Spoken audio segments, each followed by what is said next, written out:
Function కైనా order చేయండి 8919763872 www.sanatanjal.in. మనకు గ్రామాల్లో ఏంటంటే ఇండియన్ టాయిలెట్ అనేది చాలా కామన్.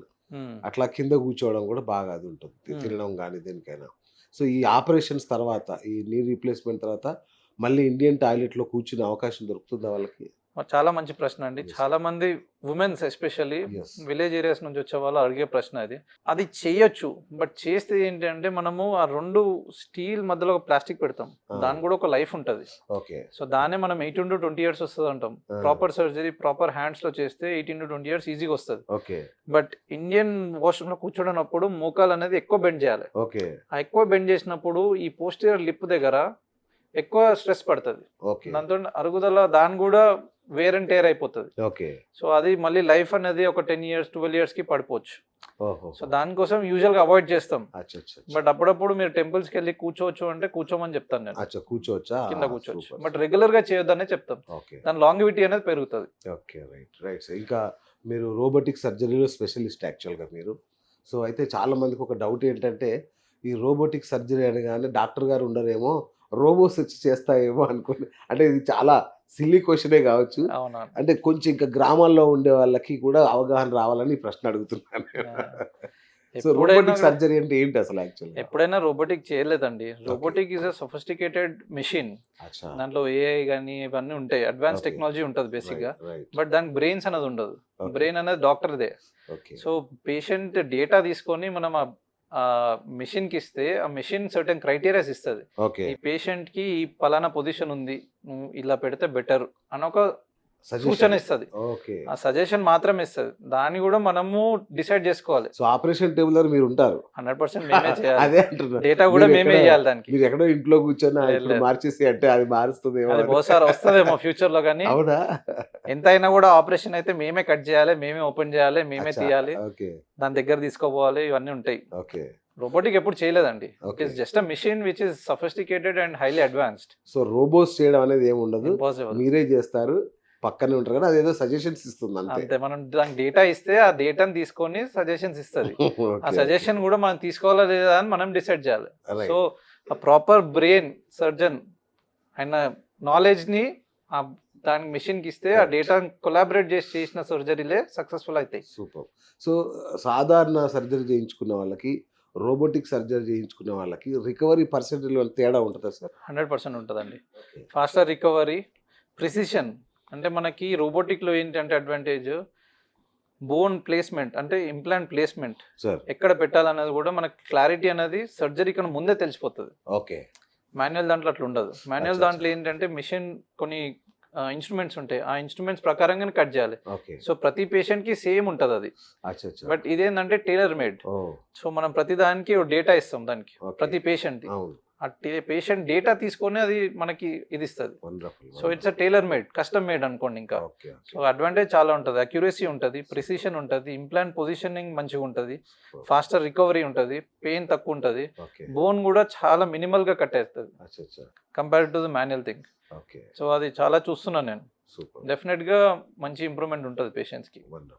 సార్ తర్వాత ఆపరేషన్ తర్వాత సేమ్ డేలో నడిపిస్తాను అన్నారు మీరు. ఆఫీస్కి ఎప్పుడు వెళ్ళొచ్చు? అంటే రెగ్యులర్ వాళ్ళ పనులకు ఎప్పుడు వెళ్ళొచ్చు? ఎన్ని రోజులు పడుతుంది, ఎన్ని గంటలు పడుతుంది? యూజువల్ గా నేను 2 weeks ఇస్తానండి వాళ్ళకి టైం. కాకపోతే ఆపరేషన్ చేసుకున్న తర్వాత ఇంటికి ఒక 2 days లో పంపిస్తాం మేము. ఒక మోకాలు చేస్తే 2 days, 2 చేస్తే 5 days. నేను 2 ఒకసారి చేయను యూజువల్ గా. ఒకటి చేసిన తర్వాత 2 days గ్యాప్ కి ఇంకోటి చేస్తాను. సో సేమ్ హాస్పిటల్ స్టే, దీన్ని స్టాగర్డ్ నీ రీప్లేస్మెంట్ అంటాము. సో ఒకటి చేసి 2 days తర్వాత ఆ 2 days వీళ్ళకి ఈ సర్జరీ అనేది హీలింగ్ అవ్వడానికి హెల్ప్ చేస్తుంది. వాళ్ళ బాడీ కూడా కోప్ అప్ అవుతుంది. సో వాళ్ళకి డ్రింక్స్ కానీ, ఫుడ్ కానీ, మినరల్స్ కానీ, మంచి హెల్తీ ఫుడ్, హెల్తీ జ్యూసెస్ ఇవన్నీ ఇస్తాం 2 days. దాంతో వాళ్ళు రీజ్యూనేట్ అవుతారు. రీజ్యూనేట్ అయ్యి ఎనర్జైజ్డ్ అయిన తర్వాత ఇంకోటి చేస్తాం. సో ఆ 2 days గ్యాప్ లో కూడా వీళ్ళని నడిపించడము, ట్రైనింగ్ ఇవ్వడము, ఎక్సర్సైజ్ చేయడం అన్నీ చేపిస్తుంటాం.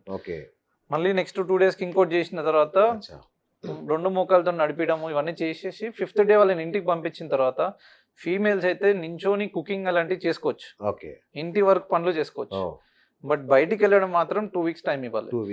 ఈ 2 weeks లో ఏం చేస్తామంటే, వాళ్ళకి చాలా మంది అడిగే ప్రశ్నకి, ఈ 2 weeks లో అగ్రెసివ్ ట్రైనింగ్ ఉంటుంది.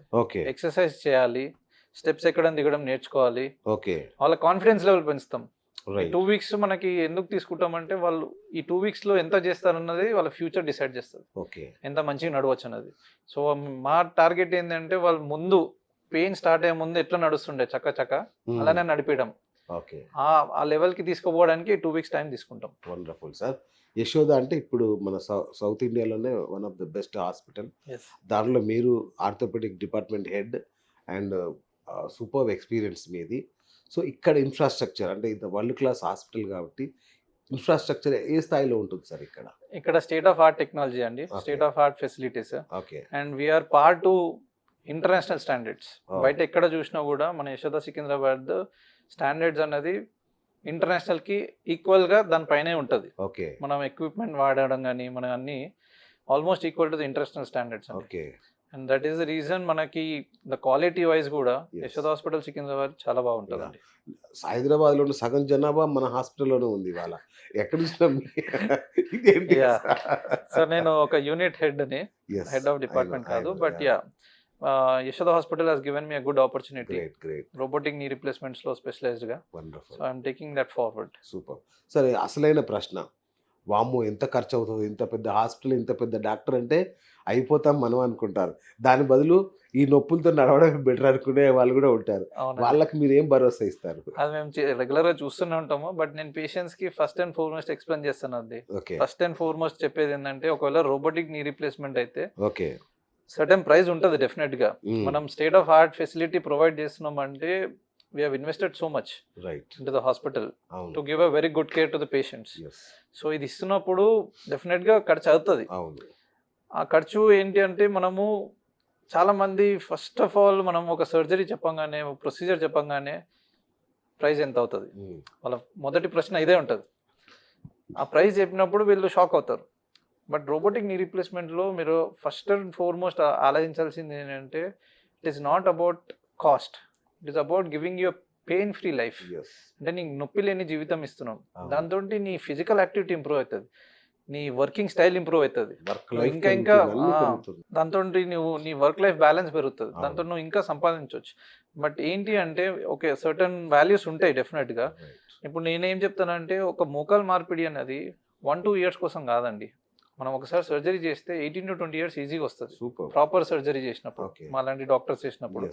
సో అప్పుడు ఏంటి అంటే మీరు ఈ సర్టన్ వాల్యూ ఏదైతే మీరు ఇప్పుడు పే చేస్తున్నారో అది 1 day 2 days కోసం కాకుండా 1-2 years కోసం కాకుండా 20 yearsకి ప్లాన్ చేసుకుంటే, క్యాల్కులేట్ చేసుకుంటే హార్డ్లీ 12,000 to 15,000 per year మీరు ఖర్చు పెడుతున్నట్టు. ఇంకొకటి సార్, ఈ రోజుల్లో హెల్త్ ఇన్సూరెన్స్ చాలా ఉన్నాయి కాబట్టి నాకు తెలిసి పెద్ద విషయం కాదు. అదే మీ త్రూవే నేను చెప్దాం Yeah. అనుకుంటున్నాను. పేషెంట్స్కి అందరికీ హెల్త్ ఇన్సూరెన్స్ అనేది చాలా ఇంపార్టెంట్ అండి.